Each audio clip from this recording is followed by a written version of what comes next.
Are you a human? Do you enjoy tool using? I mean, as humans, that's kind of what you like to do. The radio is a great communications tool, and I enjoy human tools as well, and I'd like to show you some of my tools that I carry in an everyday carry kind of sense, also hashtag EDC, regarding ham radio, so including radios and the things that I like to keep with me to support my radio hobby. I'm going to go through this in the form of what's on my person, in my pockets, and then in my small bags, likely going up to a smaller day bag. And we'll save some of the larger bags and then my big box if I'm doing like a weekend trip or a kind of a larger POTA setup, Parks on the Air. We'll save that for another video. But the only way I'm going to know if you want me to make that next video is if you go in the comments and add something in there telling me what your EDC is, at least for ham radio, or tools that you think are really cool. Let's go to the tabletop and I'll show you some of my favorite pieces of kit for amateur radio and just being a human who enjoys tool using. All right, I know that most of you are not necessarily into the EDC world, so I'm going to start this off by talking about radios. Okay? There, that ought to keep some of you that are still here for the first minute. Stick around a little bit longer. So we've talked about the VX6 from Yaesu a whole lot of time. By the way, the Baofeng is going to be here as a size comparison, because you all know what the size of this thing is, right? Of course you do. So the VX6 is a tri-band radio, and it's submersible, and the batteries for it are small. They're little tiny guys. So you can use this in a myriad of situations. It's just a good VHF multi-channel radio, and it's also tri-band, meaning you can do 220 or 1.25 meters, which is not a popular band, but it's actually pretty nice because the repeaters that are out there, it's kind of like a balance between 2 meters and 70 centimeters. So you do really well.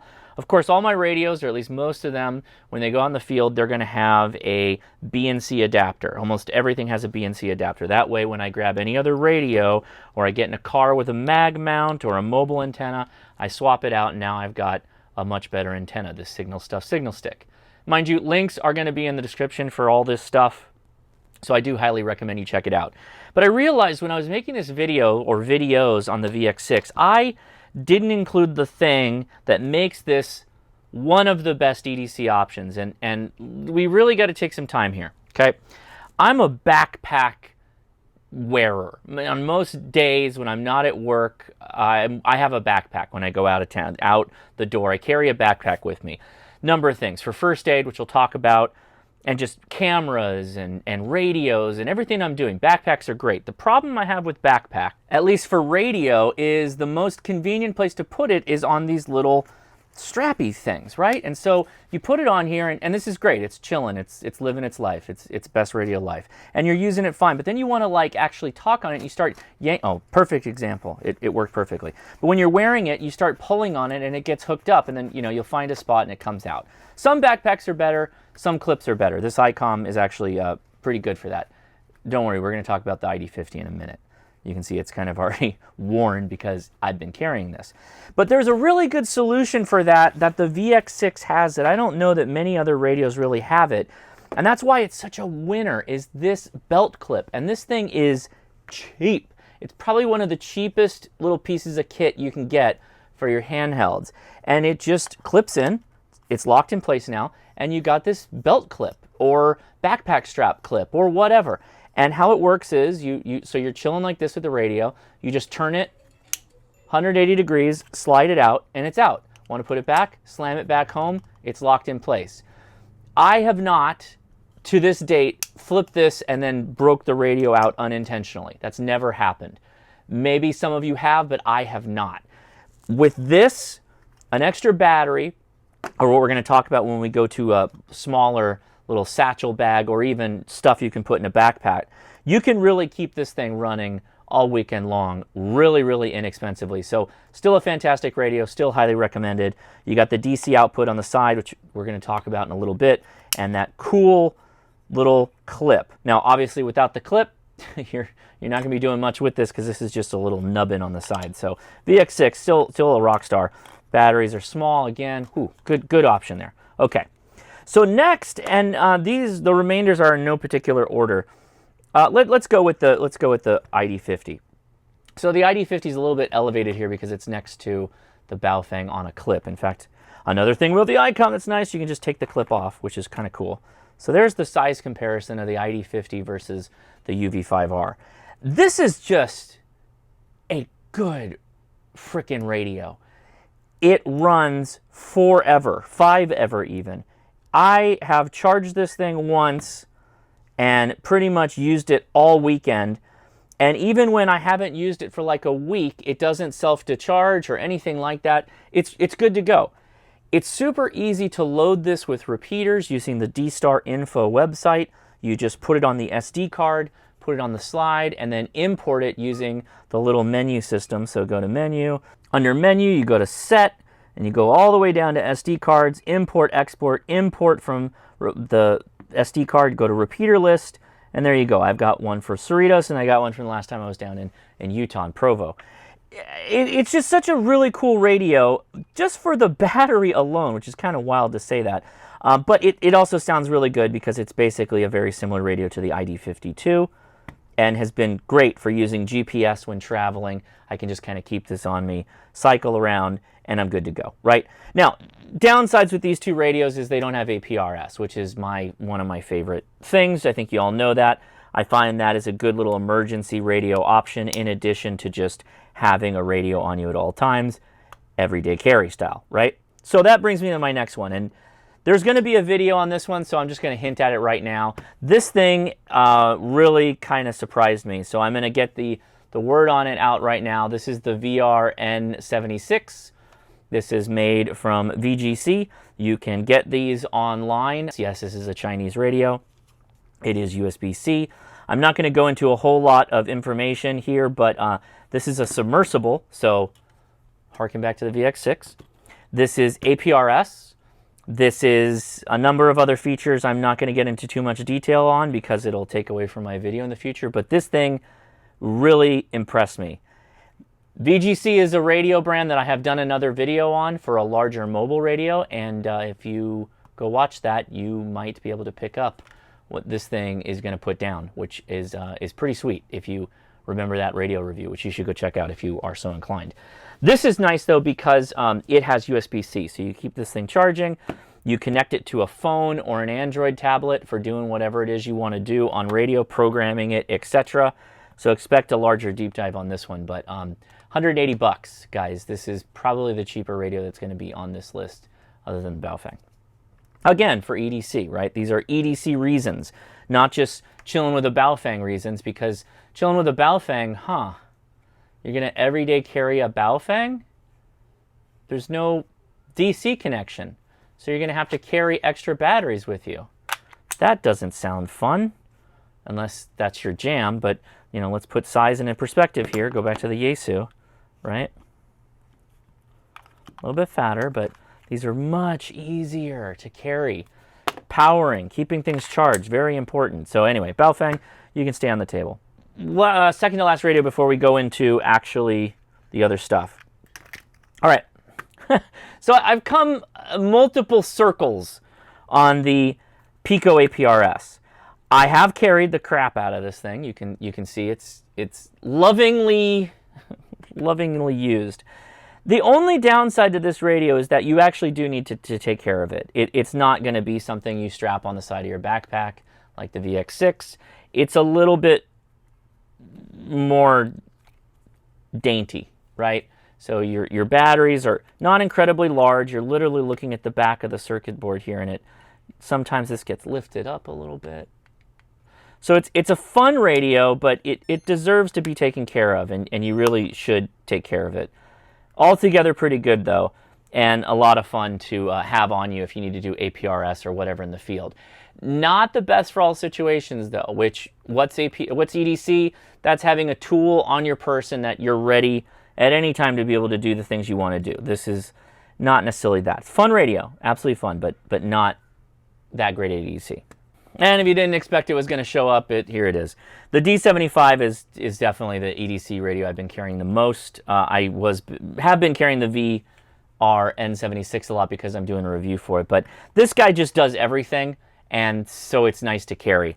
And if you go back to our friend the UV50 and the 75, they both have USB-C input, which means keeping these charged is actually really straightforward.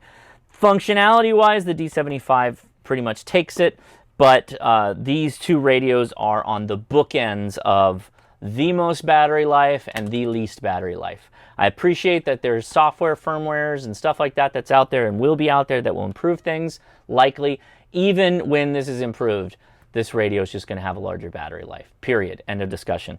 They both do D-Star. This does APRS. This has a KISS TNC in it. This is more feature-packed. That's it. That's like the straight-up difference between them. So if you wanted to know that, there you go. They're good. They're differently good for their own reasons, so keep that in mind. This isn't bashing on any one radio. No, this is me telling you what I think of them, and then you decide. I want you to decide. All right, so you got your EDC radio. Let's go through some of my tools and stuff that is tangentially radio related, but I found that I use it more often than not. I'll start with my wallet. Boy, howdy. If you would have asked me that, Josh, at 42 years old, you would have devolved back to the Mr. T wallet with the zipper, I would have laughed at you, but this is my wallet. I love this thing. Meritech makes this. It zips like half of the way across, and I'm not going to show you any of my cards, but I keep a little notepad in the back, a Write in the Rain notepad, and all my cards. I can shove some money in there without much problem. You know, a bunch of 20s or a $100 bill or whatever. And then oddly enough, this just sticks up. You know, it doesn't poke out of your pocket or anything like that, but oftentimes I just reach down and I can grab this and pull it out of my back pocket or whatever I'm doing. This thing is so cool. I absolutely love it. Pepper spray and defensive capabilities, I'll leave that up to you how much you want to get into, but I do carry this. This is a Palm pepper spray. It's got the little flip-up thing. It's orange. It's gray. It looks kind of cool. I carry it all the time now, pretty much, because it just fits in the pocket, kind of slides up against the side really well. And the most I've ever used pepper spray is actually when I used to ride my bike a lot and I would have dogs chase me. It happened only twice where I actually did pull out the pepper spray and kind of sprayed it in the direction, and a little bit of splashback or a cloud of it kind of hit them, and that ended the interest in the dogs. In states where getting CCW permits are a lot easier, you might forego this for an actual more effective defensive weapon. But I don't know, maybe you'd have both as a layered approach. These are pretty cool. They're pretty cheap, and they're good stocking stuffers if you have somebody that you care about, that you're worried about their self-defense, and they may not be as physically fit or capable of taking care of themselves in the same way that you might. So it's a good layered approach, or for those that don't have many other options. Nass Lander is my primary knife, and I have beat the heck out of this thing. I've got those trout scales on there, which I have thoroughly beat up. So if you ask me, the stock scales are great because they're not painted. These are painted and they start to etch away. I'm actually going to go back to the stock scales here in a little bit. The Nass Lander scales are really easy to swap out. One of the reasons I carry it. It's really weird. This knife is, I think, $60 or something along those lines, and it's like my slickest opening knife. It's not spring assisted at all. It's just really nice. It's not very high grade steel, and to be honest with you, I have to sharpen it probably more often than some of my other EDC blades, but it sharpens really well. This one's a little dirty. I apologize for that, but it sharpens up really easily, and I only have to use like 2 stones and a little bit of stropping, and it's good to go. I have carried this more than I thought I would. I felt that I would have swapped back to my Benchmade a long time ago, and no, I'm still carrying this thing. It's a great knife. Really, really nice for the price. Hard to beat. Okay, now that's that stuff. That's like your, regular pocket. Left, right pocket, back pocket. Now, this is also something I didn't expect I would really dive into, but I did. I was looking for something to organize my loose items so that I wouldn't be in a situation where all this stuff was floating around my pocket, because I always carry a flashlight, and I started carrying this flashlight. This is an Angel Eyes E8 from Rovivon, and it's a dual fuel light. It has an internal battery, like a LiPo, but then if you flip this lever here, this head slides off and it holds a AAA. I love this concept. I love the idea that I could lose my battery, my LiPo for some reason, which is USB-C charged, right? USB-C. And then I can still just use a AAA battery. Plus, this thing has more modes of operation than any light I've ever carried. So 1, 2, 3, 4 should unlock it. Yep. And so we've got just a light. If you hold it down, there's full brightness, double click. Not a super bright light, but we've got studio lights on right now, so it's kind of hard to tell. But if you double click, now you have a red light and a flashing red light. Yep, or just solid red, which is nice if you're in and around camp. You can use a solid red. Triple click. This is a UV light for hotel checking, I guess. And then single click. That's a desk light or a lamp light, map light, whatever. You just set this on the table and you've got light for whatever you're working on. And you just hold it down, turns it off. So you've got your front lights, your dual eyes, and then you got this side utility, all a bunch of lights, which is just great. And then if you quad click the front one, it now locks it to where it won't come on. Now, I still managed to turn this on in my pocket, even with the quad click a couple of times. And so I went, okay, I can't have this and my multi-tool and my pen all banging around in my pocket. It was just too much. So I put it in this Hitch and Timber leather case. There's a couple of manufacturers of stuff like this. I've been rocking this for over a year now, which you could probably tell from just how beat up it is.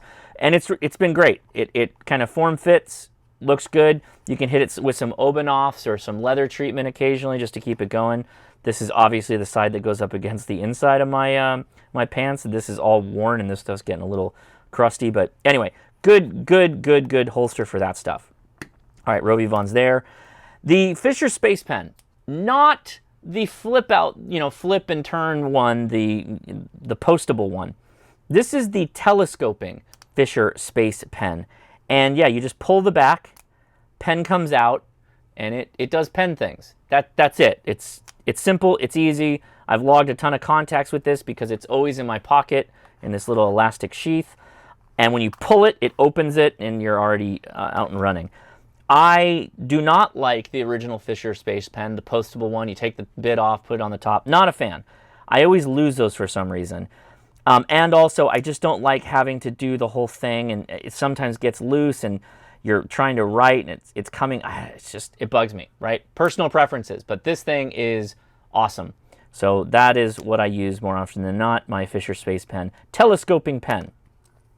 All right, last for the pocket trash. Man, I am not a fan of SOG knives. I've never been a fan. I've probably owned 6 or 7 in my life. I've never liked them. This is the only SOG knife that I actually like. It is the Power Pint. It is a multi-tool that is one of those geared swing open varieties where, they tell you it can apply more force because it's geared and you're applying more, I guess, leverage as you close it down. The needle nose pliers are not too small. They're actually pretty useful and usable for the size.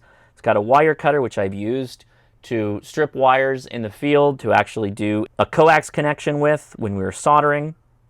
It has a bit driver on the back. That's what those little notches are for, with a little magnet right in there that you can put a bit.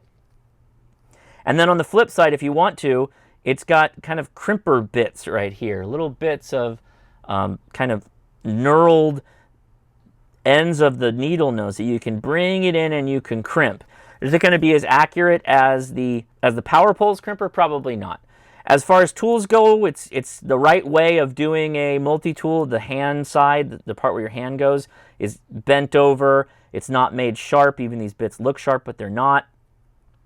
It feels fine to put a little bit of torque on. And then on the outside, a ton of tools. Not a great scissors, but it's small. It works fine. It's got a cap lifter. It has a saw, which is like, okay, fine, a saw. A can opener, which I have not tested. I don't know if it's actually a good can opener, but it looks like it does the job. And an actual Phillips head screwdriver, which is not terrible. It's in a medium size, so it's relatively functional. And then you've got a file, which is actually pretty aggressive. The file on here is pretty nice. A package opener of some kind, or like a seatbelt cutter. And a nice flat head that kind of functions as like a pry bar, but I wouldn't necessarily recommend that. And this is cool. If you flip, get rid of these guys. Let me get him out. it's like a scalpel. It's more of like a precision blade or like an awl of a kind, if you will. And it's got a slot there if you needed to pass thread, so you could use this as an awl. It's pretty aggressive though. It's pretty fat for an awl regardless. The only thing that's not so great is it's got kind of a Wharncliffe blade, this flat blade. I don't know why it doesn't have a bit of a belly on it. For a utility tool, you'd almost always want a beveled belly here, not just a flat edge. That's my personal opinion. And then a little lanyard, which I've tied on a Meritac glow indicator. Glow is often on a lot of my EDC for reasons of just making sure you don't lose it. Having something with a little bit of flare on it lets you know that it's yours. So I'm always generally carrying stuff that has glow on it. Makes my my life a little bit easier trying to find my stuff when I lose it, particularly if I drop it. Now, I'm not going to show you my keys or anything like that, but I did want you to see my S clip. So this is a Craig Hill S clip. This upper clip clips onto your belt buckle or belt, and this lower clip lets you clip on keys and other tools. And the way this is designed is this is thin enough for a key to pass easily through it, and you can see my keys. This is great because it gets rid of that janitor look that you sometimes get when you start stacking up all this crud, where you got an S-beaner or a carabiner and then a clip and a split ring and a bunch of other stuff. This gets rid of all of that, and that really makes it carry a lot nicer without banging all over the place. With that said, here is something I have that is definitely in the area of banging all over the place. This is a Mighty Bar, the Mighty Bar. You can get these off of Amazon. I've used this to crack open cases on electronics and radios occasionally when I need to, but not necessarily the most gentle tool. But it's a kind of a fun little pry bar, and they're really cheap. They're on Amazon. To that, I have a Glow Rhino tritium vial that has a glass breaker on it, which is kind of overkill for having a glass breaker there, but tritium vials are nice, going back to the glow idea. Tritium vial is great because you never have to really sun charge it. They just kind of always glow and giving you a bit of background radiation, which is nice. I have a Meritac clip. These are on a lot of my key tools because they're just really easy to be able to take on and off. And they're super strong. Like, for something you don't want to lose, using one of these Meritac ones is a really good idea. Meritac makes all kinds of great stuff. And then last but not least, tool-wise, I've got a whistle on my 3D printed whistle on my Craig Hill, which is a nice little option. Hip pouches are just little accessory pouches that you throw into a backpack. I don't want you to think about these things as like purses or a clutch or a fanny pack. I think of them more as like ways of separating gear so that when I take something like this oiled pouch I found on Amazon, Drio, I can throw what I need to in it, like a backup battery, a J-pole antenna, and then I can throw that in another bag, like a backpack. And then I can go, hey, I'm squared away from my handheld. If I need anything, I just look for this. And that's actually why I like this cublet. It's called a cublet from Tom Bin. They come in just a ton of colors. It's just a big open kind of spot. I've got a notepad in there. And I'll throw radios in here, QRP radios and whatnot, and you'll see this a lot on some of my backpacks. I'll have like an S-beaner on the side of it or an S-carabiner, which we use for putting up antennas like on telescoping masts, right? So these are just an example, right? I don't care what you use. The size is more what I'm looking for, like the handy little thing small from Tom Bin, right? Any of this gear that I'm about to show you will fit right in these, and they're kind of that size. You can fit a QRP radio like a True SDX in here, or a Mountain Topper, or a Venus 3-bander if you're doing CW. And hey, you got an option, and it's small, it's light, it fits into a backpack really easy. So what would I put in here? Well, let me show you. With this 10,000 milliamp battery, which does something called PD, which is, it's mentioned as IQ, but most of them will say PD for power distribution, I can charge my handhelds and also run my QRP radios. Yes, this will do all of it. And it's got a lot of power packed in this little size that you can carry it with you in my oiled sack here. And I can also have all my power adapters, and I'll show you what that looks like. It's pretty slick. So let's, for example, take our PD here. All right, so with the USB cable and this little dongle that's available on Amazon, it says 12 volt PD on the side, and the dimension of that coaxial connection is going to be important. I can throw this on the edge, the end of my cable, make sure my battery's on, grab my suffering from low battery D75, plug it in, and boom, we're now charging. Okay, cool. You're like, all right, well, yeah, that's actually pretty handy. So let's switch this up another level. PD charger, right? Boom. We take a power distribution. Look at this thing. Power distribution USB-C to 12 volt from Tuftelin. This is the PD212. Note the arrow, 212. So if we plug this in, okay, now it's on. This now, if you take a block like this tiny little power pole block, I can bring this in. Hey, we got power. It lit up. And we come back in with a same charging cable, same charging lead as the Jankopotamus, the Evolve 3, the Maestro, the HP, blah, blah, blah, blah, blah. Go back in, plug in our Kenwood. Yep, it's the same connector. Charging. And then take our plug for our Venus SW3B, plug that in.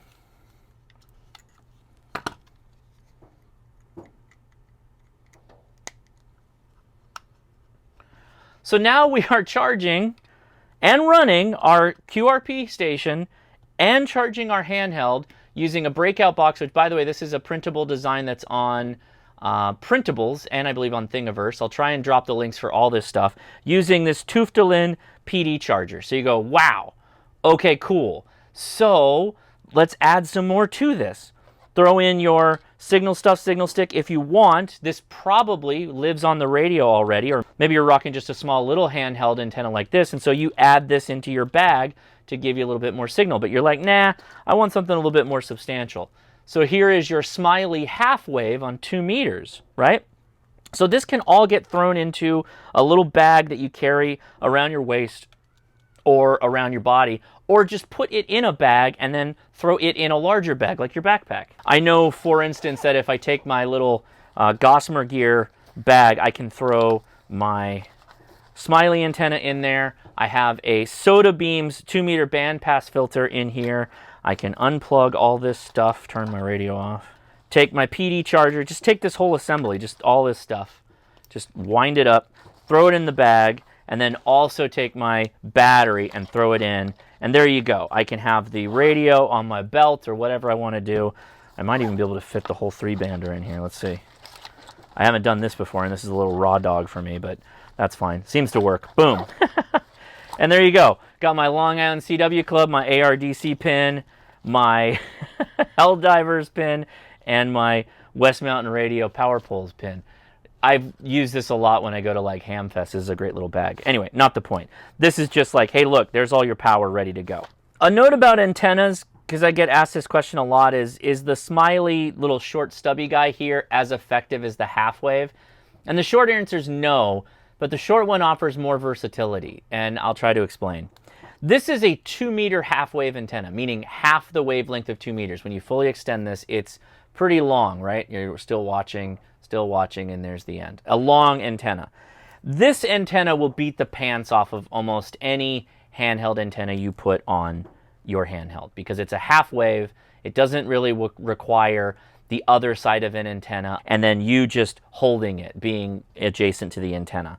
Even though that's not really needed. This is still balanced in the sense that you're perfectly fine.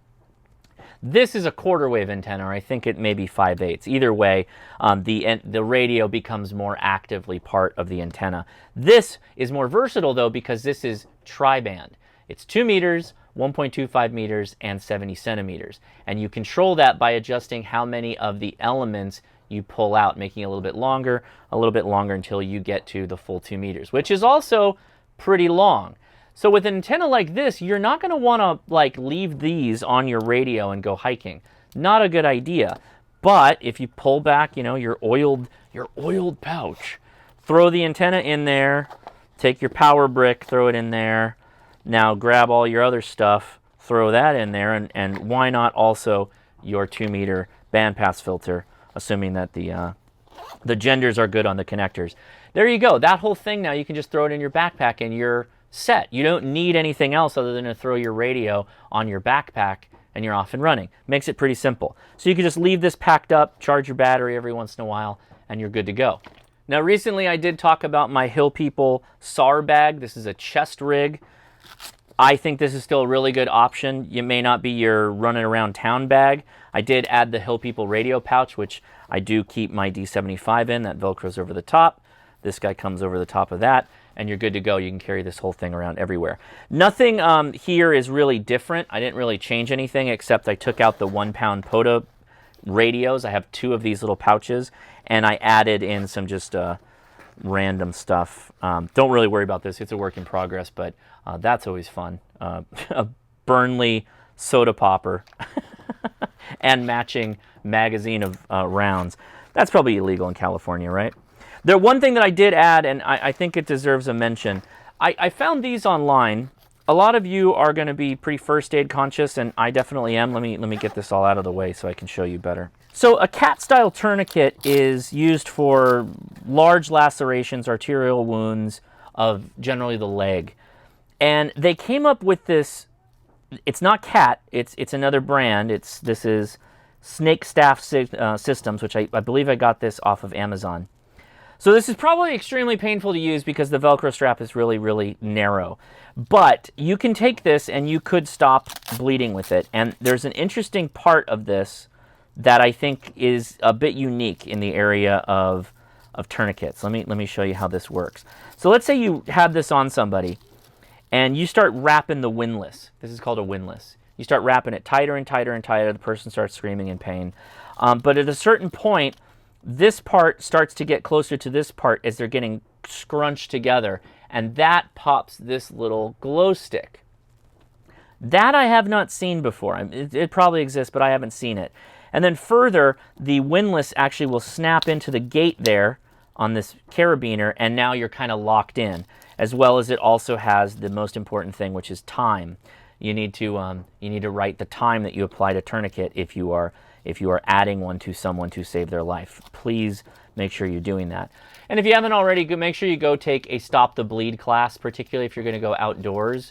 First aid classes that you can take are invaluable, and you're going to see that in my first aid kit, which you also have seen it already if you go watch my video that I shot with W6RIP and K6ARK when we went to Thomas Mountain for an off-roading and POTA soda trip, where we did a review on 2 first aid kits that I've been carrying for a while, and I got to say, I have had to use it. Nothing serious, but it's been a lifesaver. Well, a child saver, and really just tears I've saved. You've likely seen this in other videos. This is nothing special. This is an Patagonia Atom 18-liter daypack. I actually don't love this backpack very much. I got to be honest with you. It's got this weird vertical zipper in the front, which I have hand lotion and a topper for a mask to put a doublet on. Not a big fan of this because there's no water bottle pouch. That I find frustrating. Outside I have a compass for no other reason than the kids like to play with it. There is a zip tie here that is reusable. This is actually what we found out is called tomato wire. So if you grow tomatoes, you might have this. It's reusable plastic covered wire.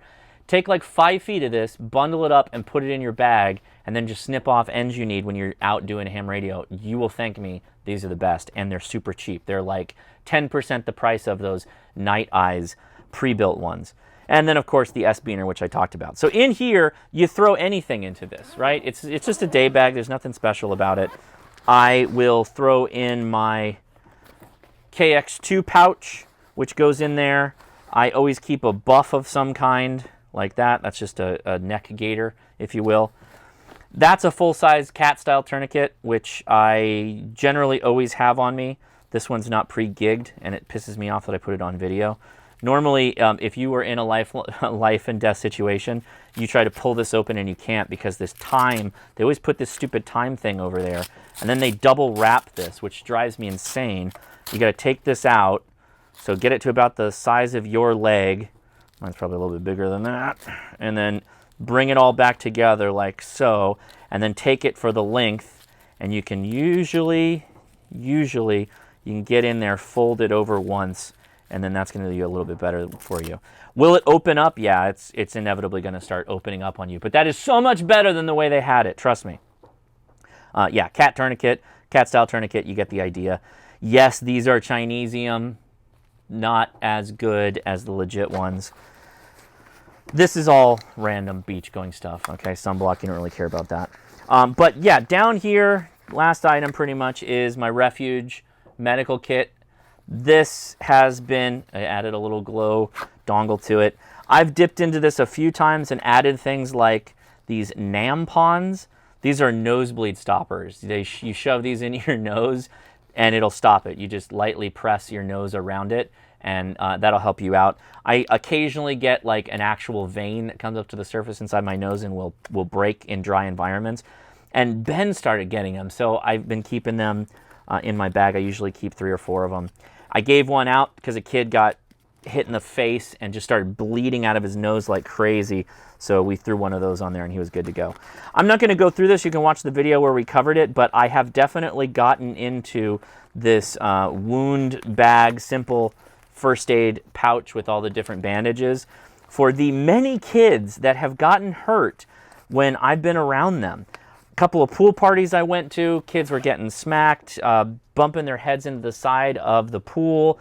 One kid slit his actual eye open, and I used a little bit of ointment and some gauze to just go over the top of it to like slow the bleeding and eventually stop it, because you don't want to take dry gauze and just shove it on a sensitive skin like an eye. And yeah, it just, you got to have a first aid kit. I don't know how many times I should say that to you. Refuge Medical Training, they have a number of options. There is also AMP4. AMP4 is from USN ER Doc. We did a live stream with him. We should probably have them back in the future to talk with us. But they have a really, really, really nice medical kit, very well thought out. It's packaged a bit differently, but it's very good. Now, something you may or may not be interested in, but I will always carry a pack towel. Pack towels usually have this little button strap on the side of them. And I will carry this in every one of my bags usually. I'll have at least one, if not like a handkerchief, something like that. You can put this under a radio. You can clean a radio off. You can clean yourself off. Myriad reasons to have a pack towel, particularly if you're going out in the field to hike. You have some water, add it to it, wipe your face off, do whatever you're going to do. Now, the radio kit is incidental here. This is the Low Pro kit, the bag that K6ARK turned me on to. This is a camera bag that fits the KX2 beautifully. With the heatsink KX2, enough space for the battery. I get the AX1 in the background and all the cables up top. Links, including one K6ARK end-fed antenna, which will always usually ride with me in a bag. Good backup, great backup.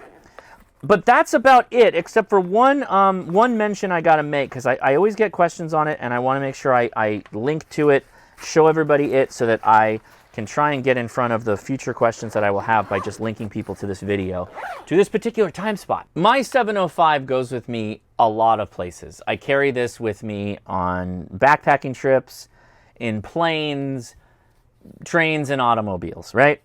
And I don't have a cage. I don't really like the cage. I think it's too big. I think they look cool. It makes this look amazing, but I'm not a huge fan of the cage. I do want to protect this though when I'm out and about, and that's what this is. This is a Condor, so Condor makes just actual cheap junk, and I mean that in the best way possible, and it's off of Amazon. It's a Molly bag. It is a Condor hydration pouch, and let me show you really quickly. There's the open end of it. You take this, I call the bottom because it doesn't have the antenna bit. You don't want to be slamming the BNC, into the ground or anything like that. I take the bottom, slide it in, it goes right into place like that, perfect. And then I take another buff over the top. Oh, I think I just turned it on. I did.